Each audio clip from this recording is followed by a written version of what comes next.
بسم الله الرحمن الرحیم. ضمن عرض سلام و ادب و احترام خدمت همه رفقای عزیز. خب، جلسه دوم از حل اون پرونده جنایی هستیم، اون قسمتی که مربوط به جرم شناسی سایبری یا دیجیتال میشه. اوکی. خب، من اون دو تا ایمیج که یکیش برای هارد بود که برای فلش رو الان توی FTK آوردمش. خب، الان میخوام ببینم چی میخوام اینجا گین داشته باشم. نکته ای که باید داشته باشیم این که من موقعی دارم پرونده ای رو حل میکنم، حالا الزاما پروندهش برام به این معنا که هر پرونده ای که امکان داره من به عنوان فارنزیک کار کنم، اهم از این که بحث کارشناسی دادگستریه یا هر چیز دیگه ای، یه سری استپ هایی داره. اوکی.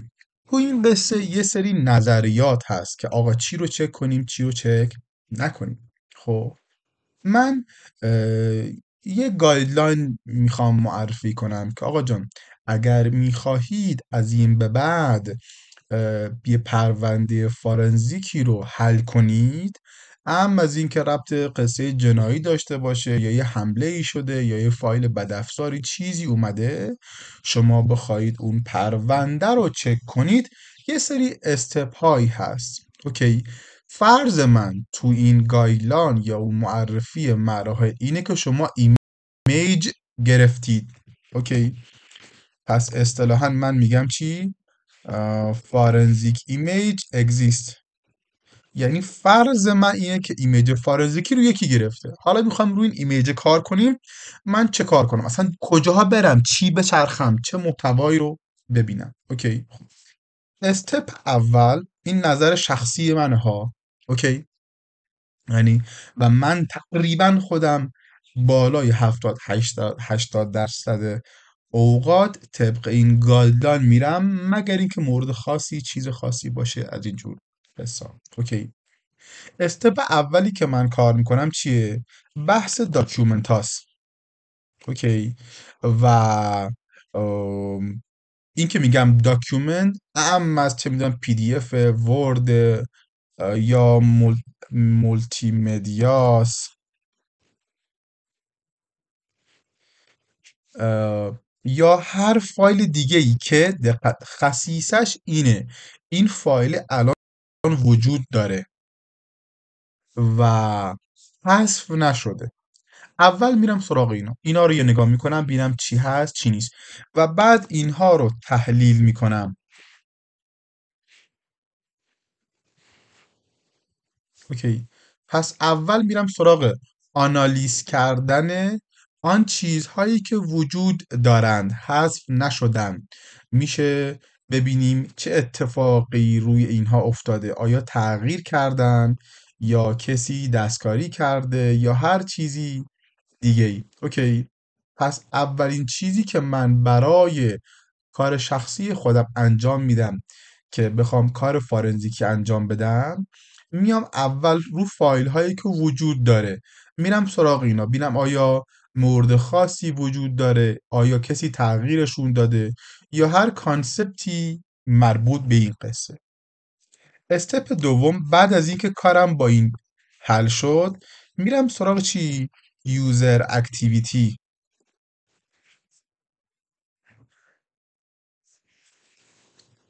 چه فرقی با حالت بالا داره؟ چون بالاخره حالت بالا رو هم موقع تحلیل میکنیم میگیم این کاربر این کار کرد.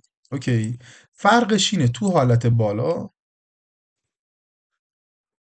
بالا من نگاهی که دارم اه، یا هدفی که دارم با توجه به فایلیه که وجود داره و دارم اکشن های روی فایل رو میبینم.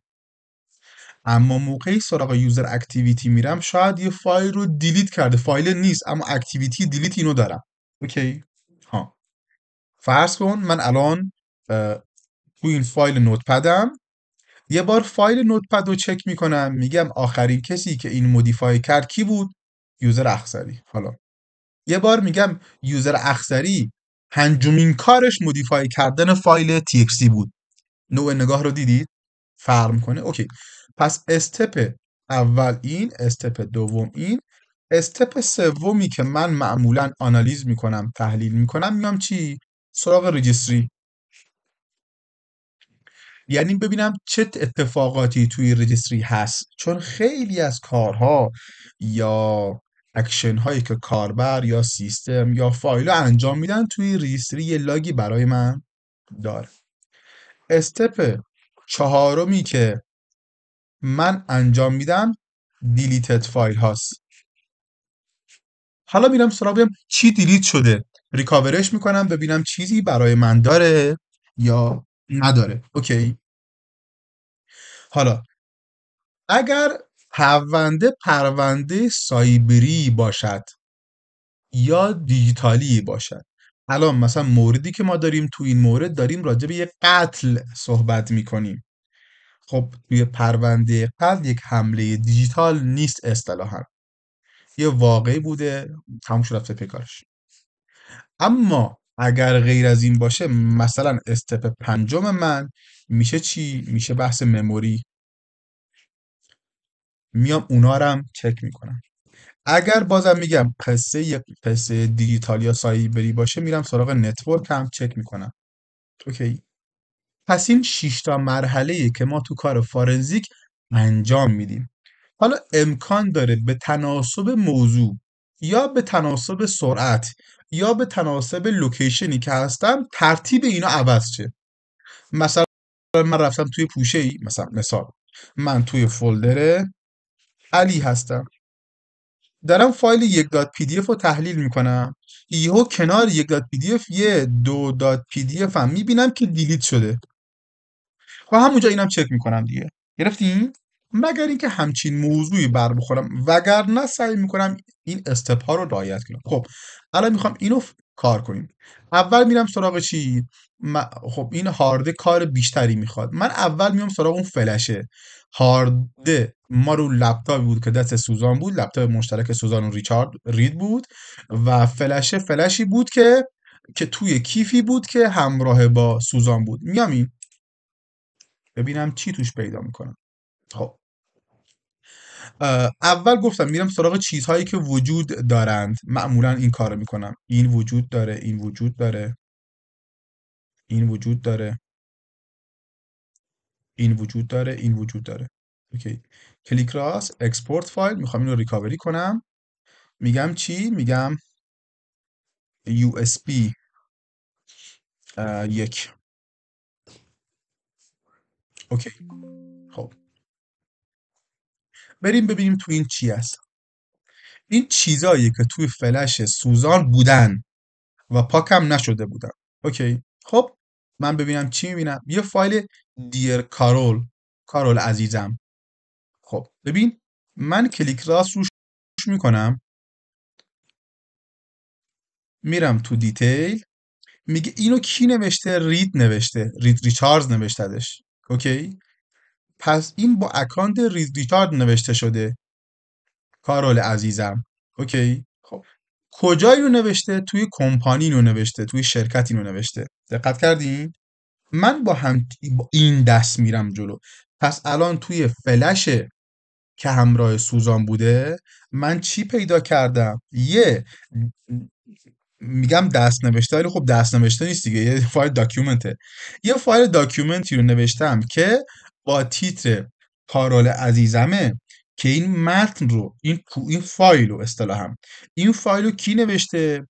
این فایل رو حضرت عجل رید ریچارد نوشته.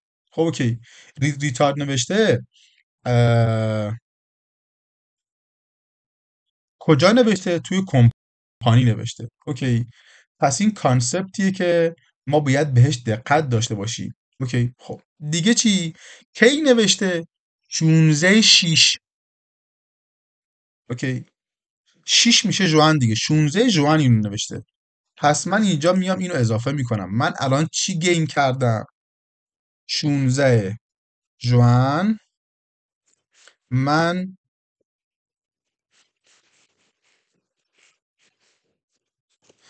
این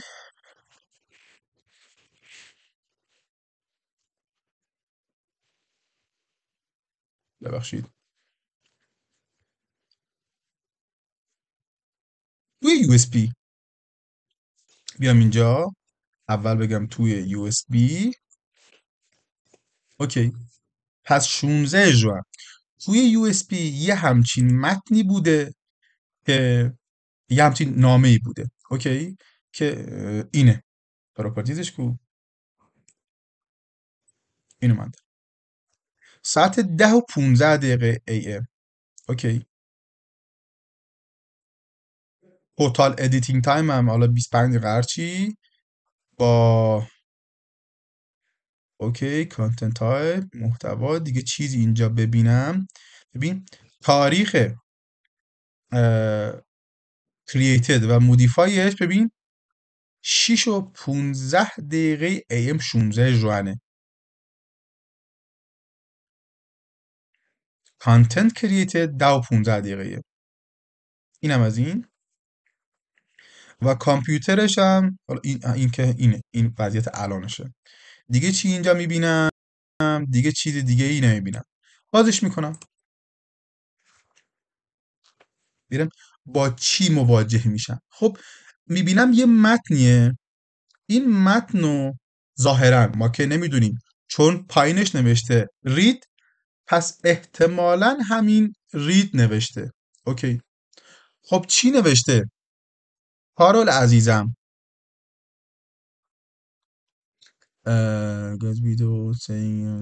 لازم به گفتنی که بگم چقدر برای من مهمی. امیدوارم که این سفر به ما اجازه بده که ببینیم چه احساسی نسبت به یکدیگر داریم. اوکی. و با تیشو داره. پس داره ابراز علاقه میکنه به کارول. حواستون هست قرار بود سفر کاری باشه، سفر کاری ظاهرا نبوده. اگه همه چی خوب بشه بعد از برگشتن احتمالاً سو و بچه ها رو ترک خواهم کرد.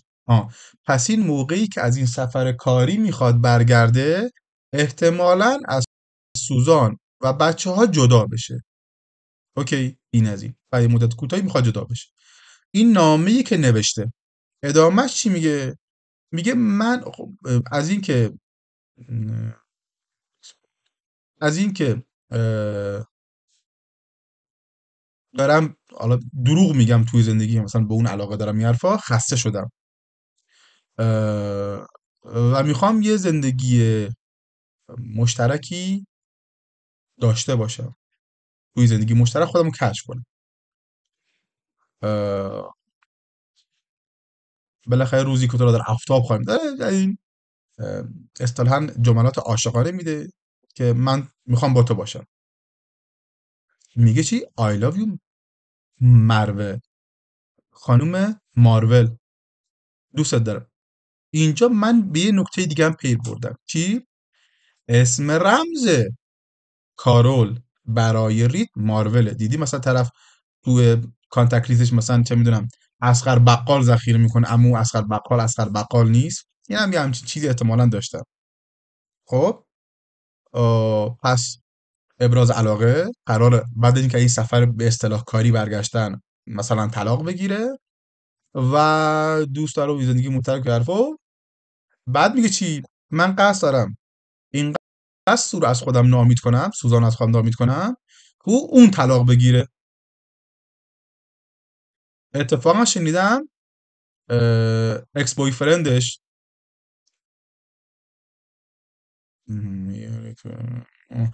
اون نامور، دوست پسر قبلی سوزان، اون دنبالشه، یعنی پیگیره که با سوزان باشه. همیشه دوست دارم رید. پس من یه متن عاشقانه ای رو که یک میگه این سفر کاری نیست، سفر یافت ترکوندنه.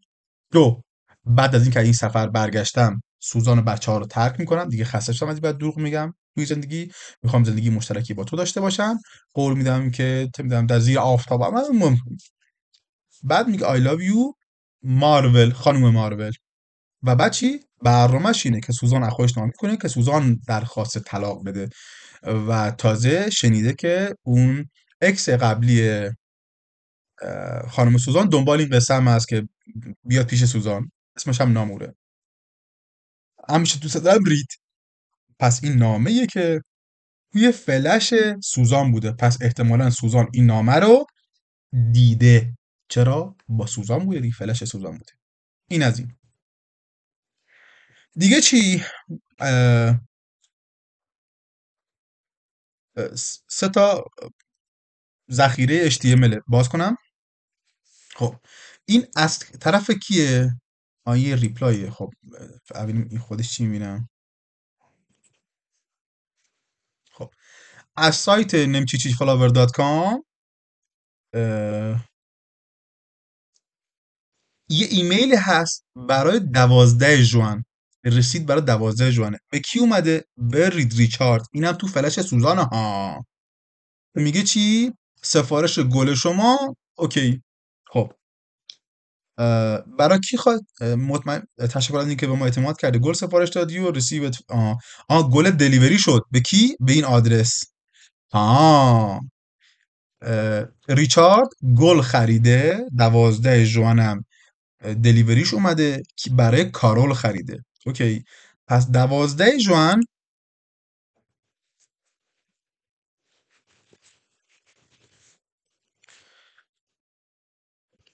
بگم چی اسم بذارم براش؟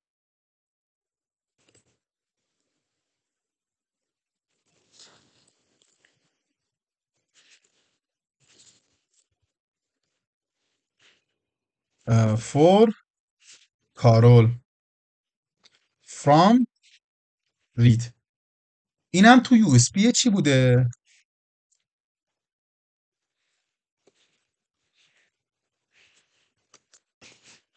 اینم توی یو اس بی بوده که دست سوزان بوده.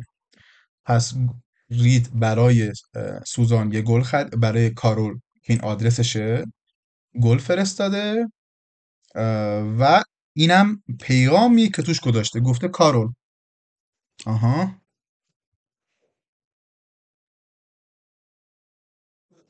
خب این گارانتی فالش مهم نیست. این متنیه که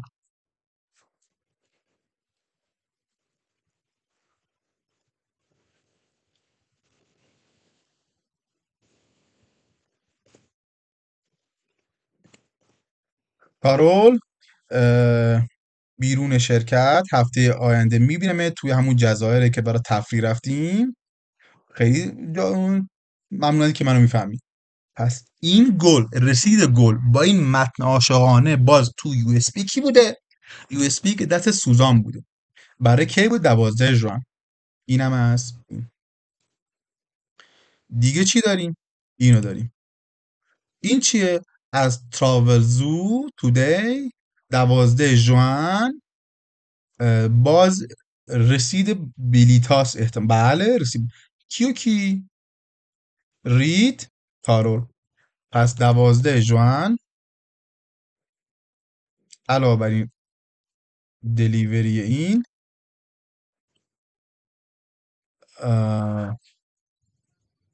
ببخشید من تلفن جدید. خب اینجا این ریسیو چیز است، رسید اینه که پرواز دیگه. اینم رسیو باز توی فلشیه که دست سوزان بوده. این چی؟ این همون پروازه است که فرستاده برای کی؟ برای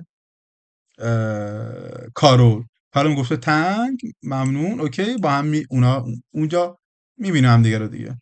هستیم.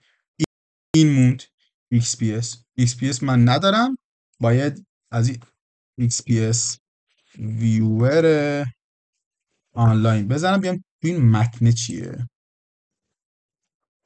این قبلا وردپد اینا رو باز میکردن. اینجا نیست که. تو دسکتاپ USB 1 این. تا بیام این محتواش چیه. اوکی. پس من تا الان با همچین یه سری اسنادی رو دیدم که ظاهرا سوزان از این رابطه اشغولانه بین کارول و رید آگاهی داره از این، چون تو یو اس بی بوده که همراهش بوده. حالا ببین اینجا چیه.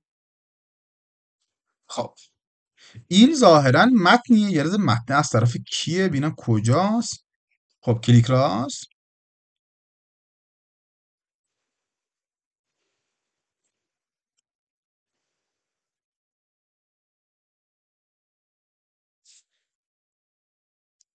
این میبینیم متن اینو نگاه تاریخ روش میاره، نگاه اینجا ببینم دیگه.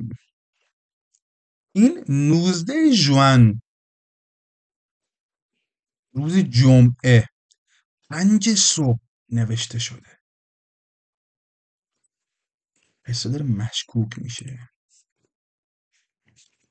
19 ژوئن، دقت کن توی یو اس بی سوزان یه متنی هست از طرف کارول. 19 ژوئن میدونید که چی بود دیگه، تاریخ اون جرمه بود دیگه، اون اتفاق جسدا اگه یادتون باشه 19 ژوئن دیده شده بودن.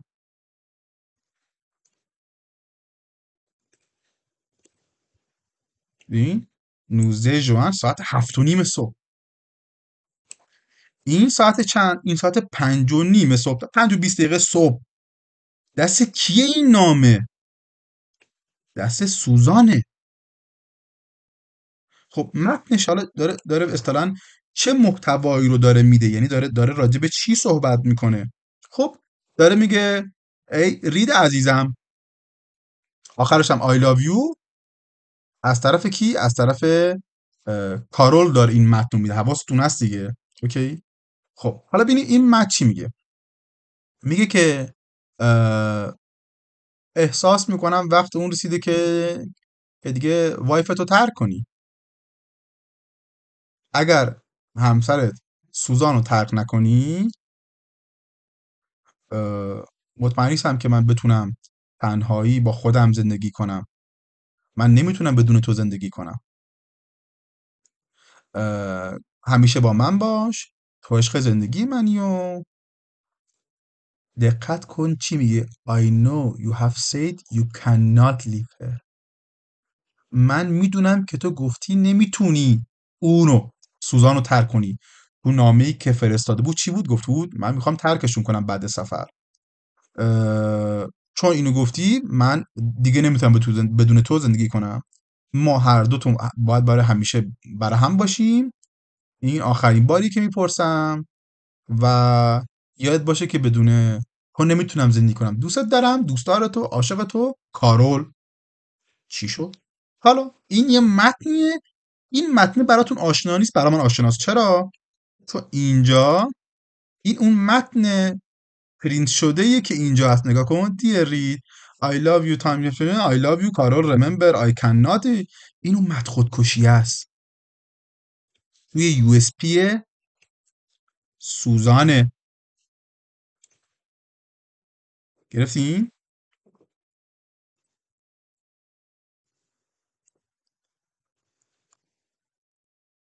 توی یو اس بی سوزان این متن خودکشی که تو صحنه جرم بوده هست. اوکی.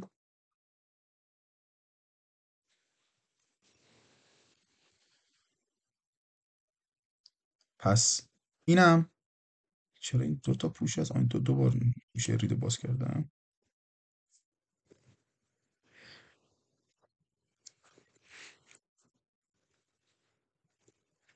خب این از این. پس داره جالب میشه. متن خودکشی کارول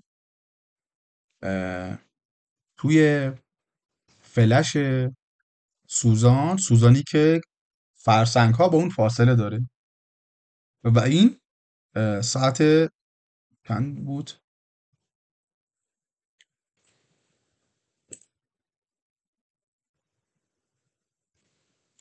ساعت 5:20 صبح. 7:30 جنازه دیده شدن دیگه. خب اوکی. پس این وضعیت موجودی که من الان دارم، اینا چیزایی که وجود داشتن. چون من گفتم چون اینجا هستم و دیلیت فایل زیاد میبینم. البته اینا هم دیر همش این ریدان. یه سری تمپ دارم. این اوکی است احتمالاً. چیزی نداره که من بخوام این تودوها رو داره که این تودوها شاید به دردم بخوره. ما باقی ببین این دیلیت شده همونه، نگاه این دیلیت شده اونه، نگاه کن اینا دیلیت شده همونه. این تودوها به دردم شاید بخوره.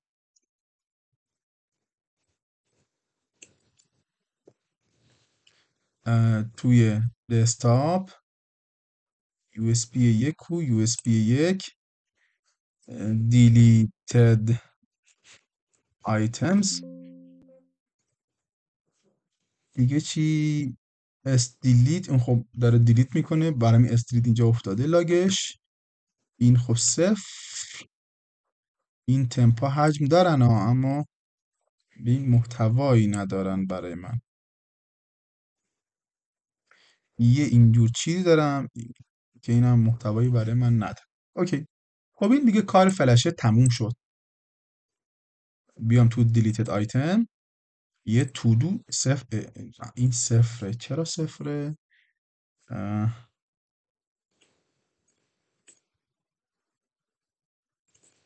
حالا این نه،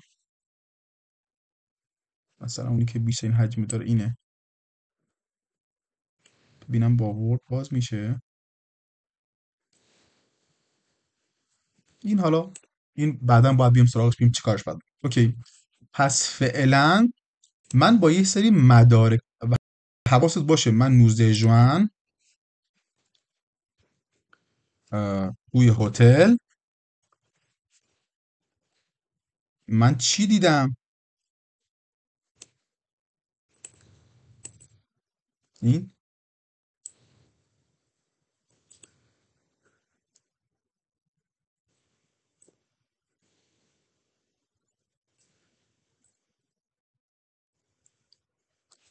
اینو دیدم. اوکی. ساعت‌ها رو بعدا دیتیل باید بنویسیم ها، ولی خب فعلا، پس فعلا یه ترتیبی از وقایعی که اتفاق افتاده دست من افتاده. اوکی. زمان چون 27 دقیقه شد، فعلا تا همینجا کافیه. ما چیکار کردیم؟